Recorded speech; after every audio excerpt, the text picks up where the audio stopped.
Quand j'arrive en Allemagne en avril 2018, au cours des 4 premières semaines, vraiment ça, je le dis et je l'ai senti dans ma chair, dans ma peau. Si on m'avait payé, si quelqu'un m'avait payé le billet d'avion retour pour rentrer au Cameroun, il est fort probable que je sois rentré au Cameroun. Pourquoi? Parce que je ne sentais pas ma place. Je ne sentais pas ma place, tout était complètement différent de ce avec quoi j'étais habitué. Et donc, du coup, il y a tout ce choc culturel-là qui m'a vraiment bousculé comme si c'était un électrochoc. Et puis, par la suite, j'ai dû faire énormément d'efforts pour comprendre, pour m'adapter à un certain nombre de choses.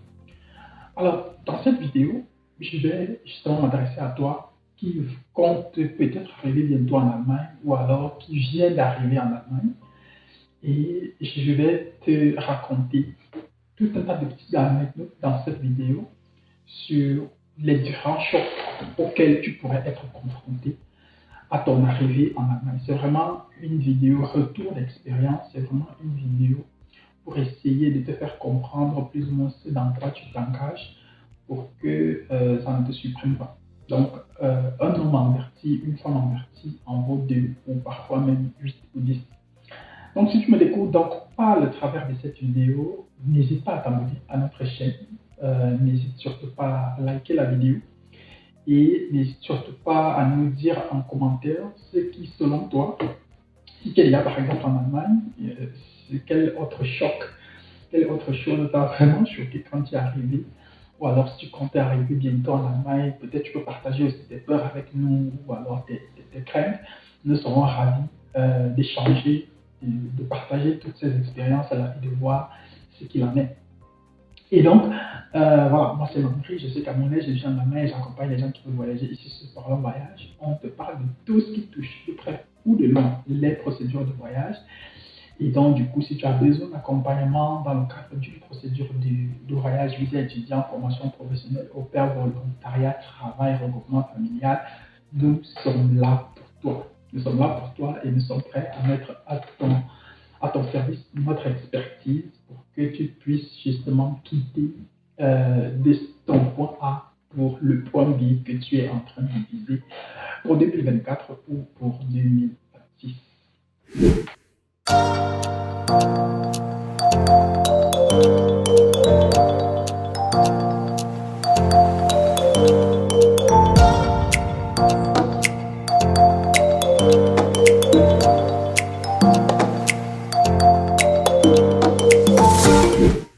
L'une des premières choses à m'avoir choqué en Allemagne, c'était la nourriture. Moi, je suis du Cameroun où on mange généralement que tout ce qui est camerounais. Et donc, j'arrive dans un nouvel univers. Je me rappelle le premier jour que je vais à la cantine. J'étais accompagné d'une camarade, une Allemande, voilà, qui était quand même assez gentille. On était dans la même filière à l'époque, à l'université de Leipzig. Elle était quand même assez gentille. Et puis, on est parti, elle m'a dit, ok, on part à la cantine et tout. On est arrivé à la cantine, on a pris à manger, on est parti. Et puis, je me rappelle, oh la honte, ce jour-là, quand même, ça m'a fait bizarre. Quand j'ai pris une boisson, quand elle était en train de se servir, j'ai pris une boisson. Et ensuite, je l'ai posée sur mon plateau. Malheureusement, la boisson, elle a basculé. Et puis, elle est tombée par terre. Ça a fait un bruit. J'étais là, j'étais d'abord, oh putain, tout le monde s'est retourné. Les gens se sont mis à me regarder. Je me dis, oh putain, c'est quoi ça? Oh, c'est quoi ça? C'est quoi? J'ai voulu prendre le balai pour nettoyer. Non, on m'a dit, non, non, non, non. Il y a les personnes là qui sont chargées pour ça. Ne vous inquiétez pas, et tout, et tout, et tout, et tout. Que tout ça, c'est payé par l'assurance. Et tout, j'étais là. Putain. Et après, quand on arrive, quand on commence à manger, je goûte la nourriture. La nourriture elle était tellement fade dans ma bouche. Et je constatais que bon, il y a plus, la nourriture n'était pas salée. C'est ensuite que moi j'ai vu la fille avec laquelle j'étais, elle-même, elle était par exemple en train de mettre le sel sur la nourriture qu'elle était en train de manger. Et donc là, j'ai compris qu'il est fort probable qu'on n'est pas préparé avec le sel et que maintenant, c'est chacun qui ajoute le sel selon sa convenance. Et jusqu'aujourd'hui, partout où je mange en Allemagne, c'est généralement ainsi. On prépare très peu avec le sel. C'est-à-dire, on prépare très peu avec le sel. Et c'est chacun qui met le sel après quand au moment de manger. Alors qu'au Cameroun, généralement, le sel, on le met en préparant. On le met en préparant. Du coup, quand tu manges la nourriture elle est déjà salée. Et en Allemagne, la nourriture se sale quand on est en train de manger. Maintenant, pour ce qui est des fêtes, par exemple, je me rappelle, moi j'ai déjà quand même été à pas mal de fêtes ici en Allemagne. Et l'un des trucs que tu vas remarquer ici en Allemagne, les gens fument tellement. Les gens, j'aime bien, ils fument tellement.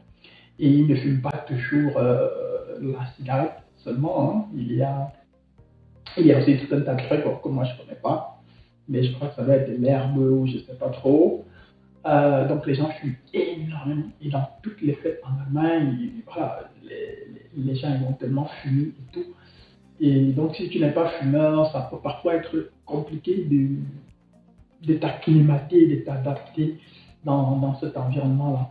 Et lorsque je suis arrivé à Cologne en 2019, en septembre 2019, au premier semestre avant Corona, le seul semestre déjà d'ailleurs que nous avons fait en présentiel avant qu'on aille dans le lockdown.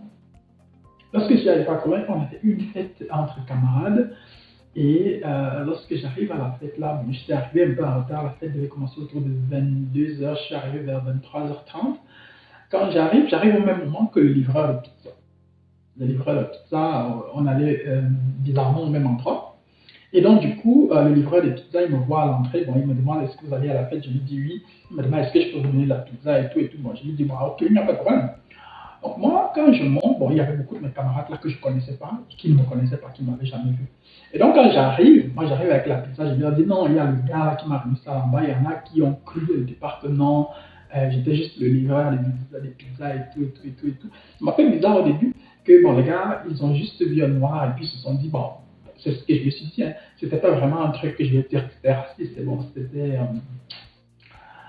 Bref, c'était un épisode quand même qui m'a fait bizarre, mais par la suite, quand même, on a passé quand même une bonne soirée, on s'est amusé et tout et tout et tout et tout et tout et tout, et puis on est rentré chacun chez soi.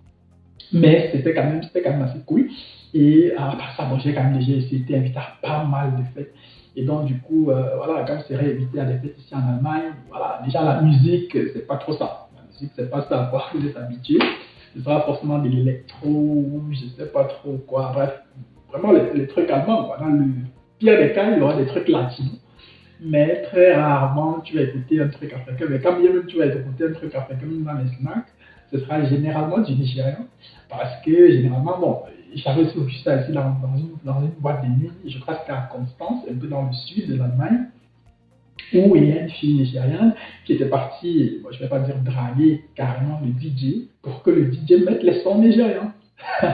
C'était un épisode qui m'a fait bizarre. Et puis le DJ s'était mis à jouer des sons nigérians. Parce que la vie était partie se placer à côté de lui. Elle a commencé à faire la causerie. Nanana. Et bon, je ne sais pas ce qu'ils se ont dit là-bas, mais c'était que ça allait carrément dans ce sens-là. Donc, il y a tous ces petits trucs-là. Mais bon, voilà. Pour ceux qui viennent en Allemagne pour continuer leurs études, moi, je dirais que l'école est facile en Allemagne. Je le dis pourquoi. Parce que j'ai étudié au Cameroun dans 2 universités. Ensuite, je suis arrivé en Allemagne et je suis, bon, disons, à ma 3e université aujourd'hui. Et mon constat, il est simple. L'école est facile en Allemagne. Beaucoup plus facile que chez nous. Parce que chez nous, j'ai l'impression qu'on mystifie un peu trop l'école. Alors qu'ici, l'un des trucs bizarres, par exemple, généralement, on vous dit que vous, quand vous composez, vous avez par exemple, il y a des matières où le prof vous dit, ok, vous composez, vous avez droit à tout. Vous avez droit à Internet, vous avez droit à peut-être parfois, on peut vous interdire des sites Internet spécifiques, parce que peut-être ce site Internet-là peut plus ou moins constituer de la fraude. Mais en gros, on peut par exemple vous dire, vous avez le droit par exemple d'amener vos fascicules de cours, vous avez le droit d'amener toutes vos notes, tout ce que vous voulez.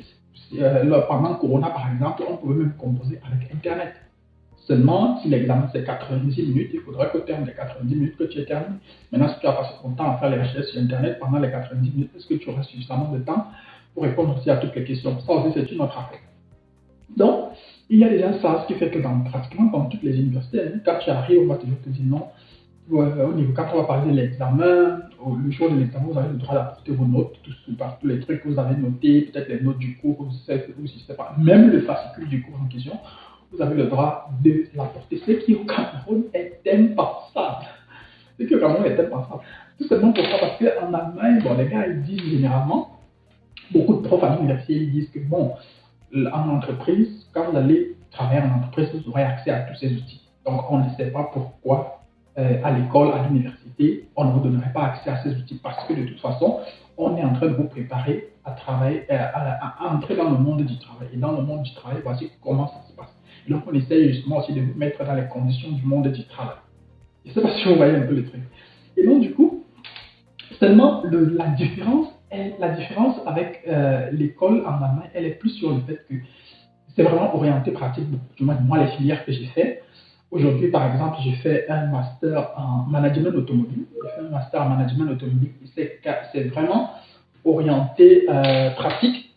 Et donc, du coup, il y a énormément de travail qui se fait de façon individuelle. L'école en Allemagne t'apprend à être. La plus grosse difficulté, c'est que tu dois absolument être autonome, être capable de t'organiser, être capable de prendre des initiatives par toi-même. Alors que chez nous, tout est pensé en haut et nous, on est là juste là pour suivre. Alors qu'en Allemagne, c'est pas trop ça. Les professeurs, ils donnent généralement tout un tas de choses, tout un tas de fascicules, tout un tas de scripts. Et c'est à chacun de les lire, c'est à chacun justement de préparer le cours, d'arriver en classe. Et généralement, quand on arrive en classe, ça tend plus vers la discussion qu'autre chose. Donc, il y a cette approche-là aussi qui est carrément différente et qui fait aussi en sorte que, par exemple, aussi à l'école, quand tu arrives là, il faut faire énormément de présentations, il faut rédiger des projets, il faut rédiger des travaux scientifiques, etc., etc. Et nous, généralement, dans nos différents cursus universitaires, on n'a pas toujours été habitués à ça. On n'a pas toujours été habitués à ça. Et beaucoup de personnes, donc, lorsqu'ils arrivent ici, ils sont extrêmement frustrés. Ils peuvent être frustrés parce que, bon, les gars n'ont jamais fait, par exemple, de présentation PowerPoint, ils n'ont jamais rédigé quoi que ce soit, ils ne savent pas utiliser tout un tas de trucs basiques qui sont basiques pour les Allemands. Alors que moi, par exemple, ici, j'ai fait pas mal de répétitions à gauche, à droite. J'ai vu, par exemple, des enfants de 6e, 5e faire des présentations PowerPoint, alors qu'au Cameroun, c'est pratiquement impensable. Je ne sais pas combien d'élèves au Cameroun sur 1000 sont capables de te faire une présentation sur PowerPoint. Donc, c'est une sorte c'est un monde différent. Mais pour moi, quand j'essaie de mesurer un peu, je pense que l'école est beaucoup plus facile en Allemagne qu'en Afrique et en particulier au Cameroun. Alors, quand tu arrives en Europe ou en Allemagne, bon, quel que soit X, les gens au pays vont t'appeler. Hein. On va t'appeler pour te soumettre des problèmes, on va t'appeler pour te parler des signes, on va t'appeler pour te dire qu'il faut l'argent. Et donc, du coup, quel que soit X, tu dois faire cet argent. Tu dois le faire, peu importe la saison, peu importe le mois de l'année, peu importe ce qui se passe, qu'il pleuve, qu'il neige, qu'il fasse soleil là dehors, tu dois faire de l'argent. Parce que si tu ne fais pas de l'argent aussi, bon, toi-même aussi tu dois vivre ici. Et si tu dois vivre ici, ça veut dire que tu dois être capable de financer ton séjour. Être capable de financer ton séjour veut également dire avoir les moyens de tes politiques. Payer ton loyer, payer l'assurance, payer l'école, la nourriture, te vêtir, te déplacer, etc., etc. Tu auras peut-être aussi envie de faire un certain nombre de choses juste pour te détendre. Donc, il y a tout ça et il faut que tu sois capable de mettre la main dans la poche et sortir. Et quand je dis ça, je le dis pourquoi? Parce que moi, j'ai déjà eu à travailler sous la neige, c'est-à-dire il fait moins 10 degrés là dehors et tu dois aller travailler. Ça m'est arrivé, c'était un choc. C'est vrai que par la suite, j'ai décidé de moins en moins de faire ce type de boulot-là, de faire de moins en moins les boulots où on doit travailler dehors et de privilégier plus les boulots où on est dedans. Aujourd'hui même encore, avec le temps que j'ai déjà passé en Allemagne, avec l'expérience que j'ai déjà acquise, je cherche de moins en moins aussi les boulots où on travaille physiquement. Et puis, voilà. Mais en gros, j'ai quand même déjà eu à travailler sous la neige. C'est-à-dire, il fait moins de 10 degrés là dehors, mais tu dois aller travailler. Et il m'est arrivé quelque chose, je crois, on était en fin 2018. Je n'avais pas encore un an en Allemagne de toute façon, c'était en fin 2018. Je vivais encore dans la ville de Leipzig, en Allemagne. Et, je rentrais d'un boulot, il était pratiquement 2 heures du matin. J'étais pratiquement à un truc comme 40 minutes à pied de là où je vivais. Et le dernier bus devait passer autour du. Il était pratiquement 1h, 1h30. Le dernier bus, quand même, devait passer un peu autour de 1h50 par là. Et donc, j'arrive pratiquement 5 minutes à l'arrêt bus. Là, je m'arrête. Et puis, 5 minutes après, le bus s'avance, le bus arrive. Quand le bus arrive à ma hauteur, le chauffeur de bus s'arrête, mais il n'ouvre pas les portières. Ensuite, il redémarre. Le prochain bus venait à 5h du matin. Il est pratiquement moins 10 degrés. Il est pratiquement 2 heures du matin. Je suis seul là dehors et je suis à près de 40 minutes de chez moi. Le prochain bus, il arrive pratiquement 2 heures, 2 heures et demie après. Ce jour-là, j'ai eu pitié de moi-même. J'ai dû marcher à pied pendant pratiquement 40 minutes sous moins 10 degrés. Quand je suis arrivé chez moi, j'ai grelottais. J'étais presque mort. Donc, des situations comme celle-là, toi qui viens d'arriver en Allemagne, toi qui viens d'arriver en Allemagne, il est fort probable que tu les connaisses. Je ne vais pas dire que j'ai été victime d'un racisme ce jour-là, non. Peut-être c'était ça, peut-être c'était pas ça, je ne sais pas ce que c'était, mais toujours est-il que je te raconte ça aujourd'hui. Pourquoi? Parce que toi qui veux venir en Allemagne, il faudrait que tu saches que voilà, tu vas parfois passer par des épreuves comme celle-là. Ce sont des épreuves qui doivent faire de toi une personne meilleure et peut-être, je dirais, différente. L'un des points les plus choquants quand tu arrives en Allemagne, c'est l'indifférence des gens. Les gens sont indifférents. Quand je parle d'indifférence, c'est déjà dès l'aéroport. Chacun ne s'occupe que de ses affaires. Tout le monde est pressé. Chacun va où il veut. Et c'est à peine si tu dis bonjour à quelqu'un, c'est à peine si tu peux demander un service à quelqu'un, peut-être un renseignement, et je ne sais pas trop. Mais voilà, tu remarques ça même à l'université et tout. L'approche elle est complètement différente de ce que nous avons chez nous. Et les gens, ils s'en foutent pas mal. Les gens, ils s'en foutent pas mal de tout le monde. Et je le dis parce que pourquoi il ne faut pas forcément prendre ça comme un truc personnel. Parce que même entre eux, les Allemands ou les Blancs en général, ça va toujours dans ce sens-là. Ça va toujours dans ce sens-là. Voilà. Quand tu seras par exemple, tu vois, mais à l'université, mais que ce soit à l'université, que ce soit dans la rue, que ce soit dans les transports publics et tout, les gens, ils s'en foutent pas mal. Les gens, ils s'en foutent pas mal. Et puis, cette indifférence-là, elle est peut-être aussi plus ou moins liée à pas mal de facteurs qui peuvent être culturels, qui peuvent peut-être même aussi être liés au climat. Parce que, par exemple, quand il commence à faire froid comme là maintenant, et certainement jusqu'au mois d'avril, voilà, les gens, il fait tellement froid que voilà, il faut que les gens se mettent à l'abri, il faut. Donc, tout le monde est pressé, tout le monde est focus sur ce qu'il doit faire, sur ce qu'il a à faire. Les gens ont des rendez-vous, ils doivent faire ce qu'ils doivent être là à l'heure. Donc, du coup, voilà, les gens n'ont pas toujours ce temps-là de regarder qui a voté, qui n'est pas voté, etc. Au départ, tu peux prendre ça personnellement, mais au final, toi-même aussi, tu commences à acquérir, comment est-ce que je vais dire ça, tu commences également aussi à acquérir ce type d'habitude-là, ou bien ce type de... Du moins, tu commences aussi à prendre ça, parce que voilà, c'est la société dans laquelle tu vis, il faut faire avec, il faut t'adapter. Et puis, quand tu arrives en Afrique, la première fois que moi je suis rentré au Cameroun, voilà, j'ai compris que j'étais au Cameroun, Et puis, rien que ce bruit-là, le fait de marcher en route, de voir un taximan qui insulte l'autre et tout, je ne dis pas que ça fait plaisir, mais je dis que cette énergie, elle est complètement différente, alors qu'ici en Allemagne, c'est pas ça. C'est pas vraiment ça. Les gens, ils s'en foutent pas mal. Déjà, entre eux, ils s'en foutent pas mal. Maintenant, quand tu es encore étranger, c'est peut-être encore multiplié par 5 ou par 10. Le dernier point que je voulais évoquer ici, c'est le fait que pour moi, les Allemands, en particulier, et peut-être les Blancs en général, sont bizarres. Pour ceux qui font les cours de langue, pour ceux qui ont fait les cours de langue, certainement, on vous a parlé de cette histoire des Zusammenhänge. Si on t'invite en Allemagne dans un restaurant, ça ne veut pas dire qu'on va payer pour toi. Attention. Non, non, non. Si quelqu'un t'invite dans un restaurant ici en Allemagne ou alors dans un bar, tu arrives là-bas, il faut que tu aies ton argent. Parce qu'à la fin, c'est chacun qui va payer sa facture. Ah oui, c'est chacun qui va payer sa facture. Le serveur il va venir vous demander est-ce que vous payez ensemble ou de façon séparée. Donc, on va dire généralement getrennt. Et donc, du coup, on va poser donc la facture. Si ta part c'est 5 euros, tu mets tes 5 euros. Si pour l'autre c'est 10 euros, il met ses 10 euros. Généralement, c'est comme ça que ça se passe. Même entre filles et garçons, c'est généralement comme ça que ça se passe. Mais il y a quand même des cas d'exception. Hein. Je ne dis pas que ça n'arrive pas.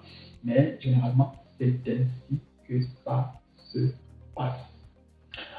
Maintenant, à côté de ça, un autre point que, selon moi, je trouve quand même assez bizarre, un autre point que selon moi je trouve quand même assez bizarre, c'est par exemple dans les transports publics. Dans les transports publics, il peut arriver que tu t'asseyes. Bon, moi j'ai déjà vu par exemple des gens se plaindre sur les réseaux sociaux en disant que non, je me suis assis dans le bus, les gens ont préféré aller se serrer là-bas et puis personne n'est venu s'asseoir à côté de moi. Non, j'ai été victime de racisme dans le train, les gens ne venaient pas venir s'asseoir, je me suis assis à côté d'une grand-mère, ensuite elle s'est levée. And so what? Déjà, comme moi, quand je m'assois dans le bus ou dans le train, généralement, je pose toujours le sac à côté de moi. Et j'envoie un message. Le message que j'envoie, c'est que je ne veux pas que quelqu'un vienne s'asseoir à côté de moi. Je ne veux pas que quelqu'un vienne me serrer. Alors qu'en fait, toi, tu te plains parce que personne n'est venu s'asseoir à côté de toi. Qui s'occupe? Aucun avantage. What? Et ensuite, quand tu regardes même tout ça, quand tu regardes par la suite, tu te rends compte par exemple que même entre eux et les Allemands, c'est parfois déjà comme ça. Moi, j'ai par exemple déjà vu dans le train quelqu'un se lever parce qu'une grand-mère est entrée. Et ensuite, la grand-mère pose carrément le sac sur là où la personne s'est levée et elle-même est restée debout. Tu peux imaginer que ça peut arriver au Cameroun quand une grand-mère entre dans un espace, même si c'est dans un cas de transport en commun, et que toi tu as payé, tu dois d'abord te lever, la grand-mère elle va s'asseoir. Quel que soit, tu vas te lever et elle va s'asseoir. Donc, si tu as une femme avec peut-être 2 ou 3 enfants, un enfant va certainement se lever et peut-être quelqu'un va porter ton enfant dans la voiture. Tout simplement pourquoi? Parce que les gens ils sont comme ça, alors qu'en Allemagne, c'est pas comme ça.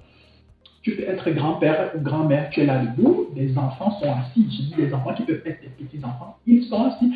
C'est vrai quand même que de temps en temps, il y a aussi des personnes qui proposent de se lever et de laisser la place, ou même d'autres qui se lèvent et qui forcent carrément la personne à s'asseoir.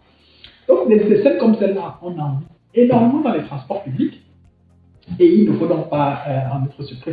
Moi, je ne me lève pas. Je me lève si et seulement si tu me le demandes gentiment et que je sens que vraiment là, je dois me lever. Ou bien, sinon, déjà, j'ai toujours mes écouteurs, déjà, voilà, j'ai toujours soit un livre en main ou bien j'ai mon téléphone. Donc, I don't even care about who is standing next to me or whatever. Donc, moi, ça ne m'intéresse nullement. Donc, il y a tous ces petits trucs bizarres là qui peuvent te choquer, qui vont certainement te choquer. Et il faut donc que tu sois plus ou moins mentalement prêt à cela. Maintenant, comment est-ce que tu vas gérer tout cela? Qu'est-ce qui va se passer, etc. etc. Voilà. Moi, c'est plus ou moins tout ce que je voulais partager avec toi aujourd'hui. Parce que je me dis, voilà, c'est important parfois d'avoir un certain nombre d'informations et ça fait en sorte que lorsque quelqu'un arrive sur place, qu'on ne se sente pas trop différent. Voilà, j'espère que tu as regardé la vidéo jusqu'à la fin. Et puis, si c'est le cas, tu n'hésites pas à liker, n'hésite pas à la partager. Et n'hésite surtout pas à nous dire ce que tu trouves de plus bizarre, ce qui te choque selon toi le plus. Si tu es déjà, par exemple, en Allemagne, tu peux partager aussi une anecdote ou une expérience avec nous. Si tu comptes bientôt arriver en Allemagne, tu peux peut-être aussi nous poser des questions pour nous dire voilà, ce qui te fait peur ou bien, bref, peu importe ce qu'il en est. Tu peux me laisser juste un commentaire et on sera ravis d'échanger avec toi. Si tu n'es pas abonné, n'hésite surtout pas à t'abonner. Et puis, d'ici à notre prochaine vidéo, porte-toi bien, des choses à toi. Ciao, ciao.